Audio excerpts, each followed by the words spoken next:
So hello everyone, welcome back to rankers class 9th and 10th। This is Kishan Jaiswal.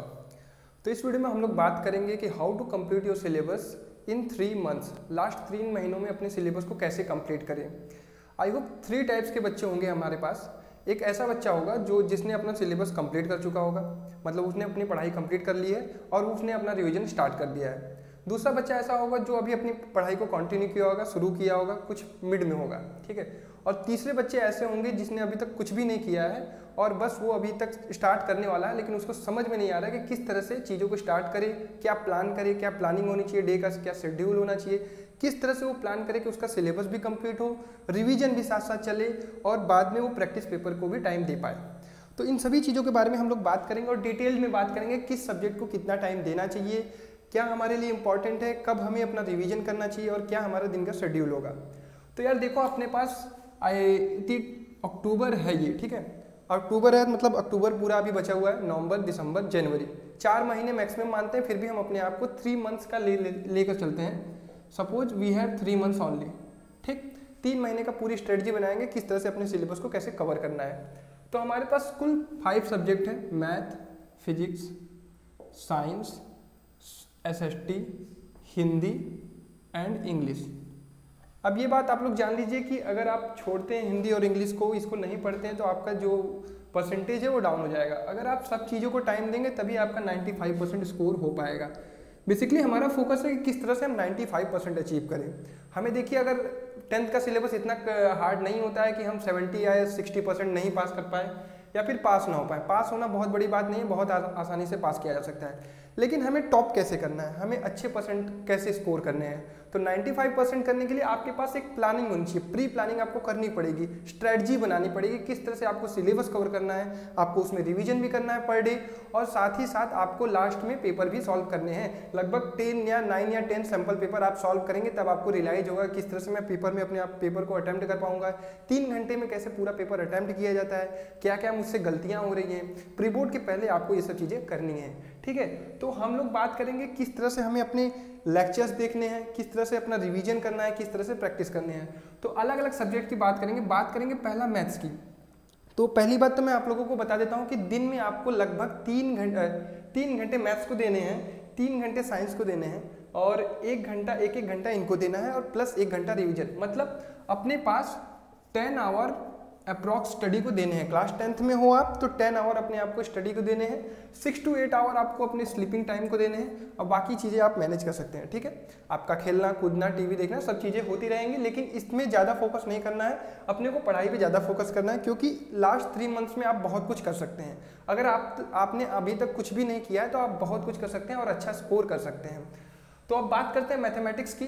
तो mathematics में आपको पूरा focus NCERT पे करना है, ठीक है। NCERT प्लस एग्जाम्पलर, ठीक है। ये सब चीज़ें आपको बुक अवेलेबल होगा, सॉल्यूशन अवेलेबल होगा। नहीं कुछ होगा तो आपको यूट्यूब पे बहुत सारे चैनल्स हैं जहाँ पे सब कुछ मिल जाता है।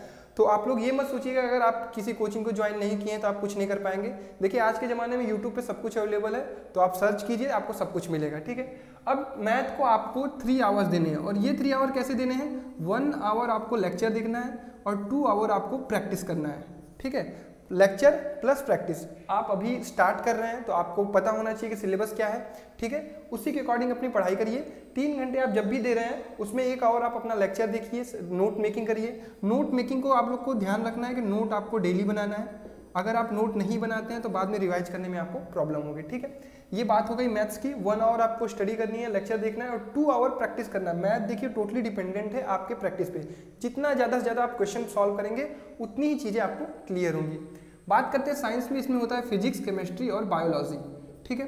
तीनों सब्जेक्ट को आपको टाइम देना है। बायोलॉजी पढ़ने वाली चीज़ है, याद करने वाली चीज़ है, तो इसको आप सुबह टाइम दे सकते हैं। फिजिक्स और केमिस्ट्री आपको सॉल्व करने वाली भी चीज़ें होती हैं और थ्योरी भी पढ़ना होता है। तो इसमें आपको 2 आवर का लेक्चर देखना है और 1 आवर आपको रिवीजन करना है, ठीक है। रिवीजन करना मस्ट है, क्योंकि जो 2 आवर में आप पढ़ रहे हैं उसकी नोट मेकिंग प्लस रिवीजन और प्लस न्यूमेरिकल भी आपको फिजिक्स के सॉल्व करने होंगे, ठीक है।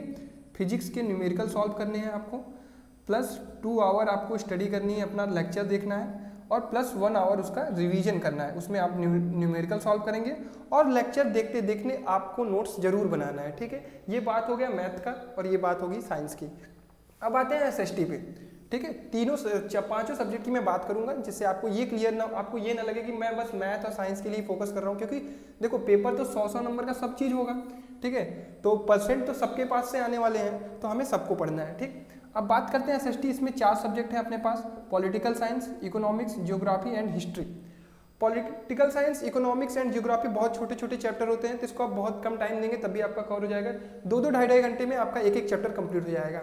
तो अगर आप दिन का आधा घंटा भी इनमें देते हैं, इन तीनों सब्जेक्ट में, तो आप धीरे धीरे करके 3 महीने में अपना सिलेबस बहुत आसानी से कवर कर जाएंगे, और आप साथ साथ नोट्स भी बना लेंगे। और हिस्ट्री के चैप्टर थोड़े लंबे होते हैं, तो आप इसको 1 घंटे आपको देना है, इसमें आधे घंटे हिस्ट्री पढ़ना है और आधे घंटे इन तीनों में से कुछ एक पढ़ना है, वो आपको डिसाइड करना है, ठीक है। तो डेली का 1 से 1.5 मतलब 1.5 घंटे आपको SST के लिए देना है पढ़ने के लिए। और इसको आप जब आप खाली हैं सुबह में 11-12 बजे या फिर 3-4 बजे आप इसको दे सकते हैं, ठीक है। तो आपका SST तक का चीज़ें क्लियर हो गई। मैथ हमें कैसे पढ़ना है, फिजिक्स हमें कैसे पढ़ना है, साइंस कैसे पढ़ना है और SST कैसे पढ़ना है। इन सब चीज़ों के लिए SST के लिए आप NCERT ही फोकस करेंगे, क्योंकि सबसे सिंपल वे में NCERT से ही दिया हुआ है। या फिर आप YouTube चैनल को कुछ फॉलो कर सकते हैं जहाँ पे चीज़ें पढ़ाई जाती हैं, ठीक है। अब बात करते हैं हिंदी और इंग्लिश की। हिंदी और इंग्लिश भी बहुत इंपॉर्टेंट चीज़ है, क्योंकि अगर हम स्किप करते हैं इसको तो हमारा नंबर घट जाता है, हमारा परसेंट डिक्रीज हो जाता है। तो हिंदी और इंग्लिश को भी साथ साथ लेके चलेंगे, ताकि सारी चीज़ें मैनेज हो। ग्रामर प्लस लेक्चर आपका, प्रोज प्लस पोएट्री, आप दोनों चीज़ों को ध्यान रखिएगा। नहीं कुछ तो 1-1 घंटा या 45 मिनट भी आप देते हैं तो बहुत है, इनफ है इसके लिए, ठीक है। लेकिन आप इसको टाइम दीजिए, इसको सीधा स्किप मत करिए, ठीक है। अब ये तो चीज़ें हो गई हमारी पढ़ाई की, लेकिन आप लोगों को एक चीज़ ध्यान रखना है कि बिना रिवीजन के कुछ भी पॉसिबल नहीं है। तो आपको पर डे 1 आवर आपको अपना रिवीजन के लिए निकालना है। ये स्ट्रेटजी आपको बनानी है कि किस तरह से आपको रिवीजन भी साथ साथ करना है और पढ़ाई भी साथ साथ करनी है। अब एक चीज़ ध्यान रखिएगा, लेक्चर्स जब भी आप ले रहे हैं, जब भी आप पढ़ रहे हैं यूट्यूब पे बैठ के सामने, या फिर अपनी क्लासेस ले रहे हैं स्कूल की, तो आप नोट्स जरूर बनाइएगा। नोट्स बनाने से क्या फ़ायदा होता है, जब आप रिवाइज करने बैठते हैं अट्रैक्टिव नोट्स बनाइए अच्छे से, सफाई से, ठीक है। और रफ वर्क को भी बहुत ही सफाई से किया कीजिए, एकदम रफ को इतनी बुरे तरीके से मत किया करो जिस तरह से कि आप जब पीछे जाके किसी क्वेश्चन का सॉल्यूशन देखते हैं कि किस तरह से मैंने किया है तो आपको खोजना पड़े। एकदम प्रॉपर वे में सब काम किया करो। अगर आप रफ वर्क भी कर रहे हो तो उसको प्रॉपर वे में, लेक्चर्स के नोट्स एकदम बहुत ही अच्छे बने होने चाहिए, ठीक है। आपको रिविजन डेली करना है। सिलेबस आपको पूरा पता होना चाहिए कि आपका क्या सिलेबस है, क्या रिड्यूस हुआ है, इसी के अकॉर्डिंग आपको पढ़ाई करनी है। आई थिंक सारा आइडिया हो गया होगा किस तरह से किस चैप्टर को कितना टाइम देना है। डेली आपको 10 आवर्स स्टडी करनी है। और भी जो रिलेटेड प्रॉब्लम आती है आप हमको कमेंट सेक्शन में जरूर बताइए, उस पर मैं वीडियो लेकर आऊँगा, हमारी टीम वीडियो लेकर आएगी। Rankers class 9th and 10th आपके लिए हमेशा अवेलेबल है। जो भी आपको प्रॉब्लम आती है हम हमसे डिस्कस करिए, हम उस पर वीडियो बनाएंगे, डायरेक्ट आपसे बात करेंगे। आप हमसे टेलीग्राम पे भी जुड़ सकते हैं, हमारे टेलीग्राम का लिंक आपको डिस्क्रिप्शन में मिल जाएगा। और अगर ये वीडियो पसंद आए तो इस वीडियो को शेयर करिएगा और चैनल को जरूर से जरूर सब्सक्राइब कीजिएगा, क्योंकि अगर आप अभी भी नए हैं इस चैनल पर तो सब्सक्राइब जरूर करिएगा। तो थैंक यू गाइज।